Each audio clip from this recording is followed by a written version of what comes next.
Hello दोस्तों, हम लोग केदारनाथ धाम का दर्शन कर चुके हैं।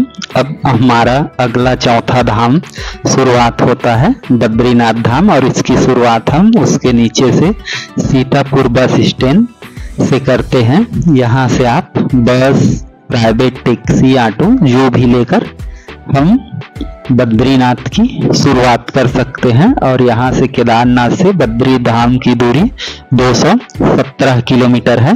तो यहाँ से हम लोग शुरुआत करते हैं और खूबसूरत पहाड़ियों के बीच हम लोग चलते हैं। तो हमारा जो फर्स्ट पड़ाव आता है वो है फाटा, और ये 12 किलोमीटर है लगभग सीतापुर से। और यहीं से आपको केदारनाथ के लिए हेलीकॉप्टर मिलता है। इसके आगे हम लोग बढ़ते हैं लगभग 22 किलोमीटर, फिर है गुप्तकाशी, और ये भी वही स्थान है, एक शहर भी है बड़ा सा, जहाँ से केदारनाथ के लिए आपको हेलीकॉप्टर की सुविधा मिलता है।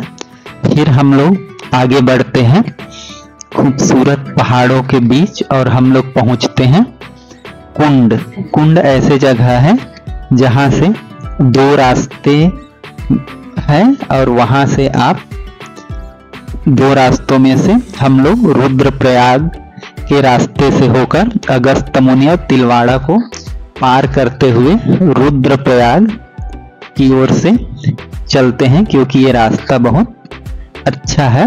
और रुद्रप्रयाग वही स्थान है जहां पर 2 नदियों का संगम हुआ है, और 5 प्रयागों में से यह एक प्रयाग है। तो ये यहाँ पर 2 नदी अलकनंदा और मंदाकिनी का संगम हुआ है, तो उसका दर्शन भी आप कर सकते हैं। यहाँ से रुद्रप्रयाग से ऊपर की ओर बद्रीनारायण के लिए, और नीचे की ओर हरिद्वार और ऋषिकेश के लिए जाते हैं।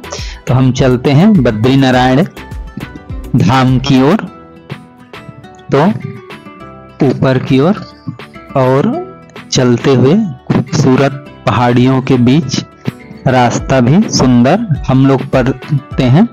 और अगला प्रयाग कर्णप्रयाग, जहां अलकनंदा और पिंडर हिम नदी का संगम हुआ है, ये भी एक प्रयाग ही स्थल है।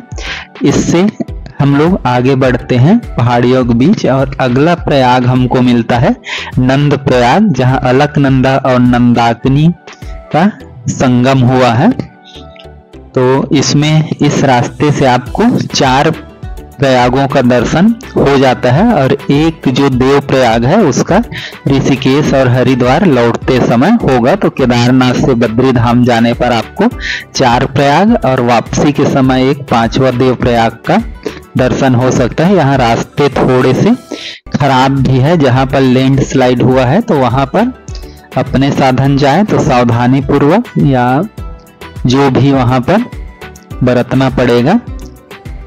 और हम लोग आगे बढ़ते हैं तो हमको मिलता है सबसे प्रमुख शहर जोशीमठ, और जोशीमठ बहुत ही ऊंचाई पर स्थित है, और यह बद्रीनाथ धाम से पहले मिलने वाला बहुत बड़ा शहर होता है, जहां पर आप स्टे कर सकते हैं। लेकिन यहाँ से बद्रीनाथ की दूरी 46 किलोमीटर है। तो और यहीं पर सीधे पहाड़ी के रास्ते भी यहाँ उतरा जा सकता है, मतलब ये चढ़ाव है। यहाँ से बद्रीनाथ नीचे की ओर है, तो ये देखिए सबसे ऊपर में है जोशीमठ, और यहाँ से फिर हमको नीचे की ओर जाना पड़ता है थोड़ा बद्रीनाथ जाने के लिए। तो फिर हम अगला, इसके बाद जो हमारा अगला पड़ाव होता है वो एक और प्रयाग, जिसे विष्णु प्रयाग बोलते हैं, वहां पर हम लोग जाते हैं, जहां पर अलकनंदा नदी और धौली गंगा का संगम होता है। तो ये चौथा प्रयाग जो केदारनाथ से बद्री धाम के रास्ते में आपको मिलेगा। तो 4 प्रयागों का आपको यहाँ दर्शन हो जाता है, और यहाँ से फिर रास्ता थोड़ा सकरा हो जाएगा पहाड़ियों के बीच। और फिर से हमको आगे बढ़ते जाने पर हमको प्राप्त होता है बद्रीनाथ से just last stoppage Govind Ghat, और ये लास्ट एक स्टॉपेज होता है जहाँ पर ये गांव है या कस्बा है। इसके बाद हमको कोई भी गांव नहीं मिलता या शहर। इसके बाद हम सीधा पहुंचते हैं बद्रीनाथ धाम, जो धरती का बैकुंठ कहलाता है। और यहाँ फिर हम लोग दर्शन करते हैं श्री बद्रीनारायण भगवान का। तो मैं आगे आपको बद्री धाम का दर्शन कराऊंगा। तब तक के लिए धन्यवाद। जय बद्रीनाथ।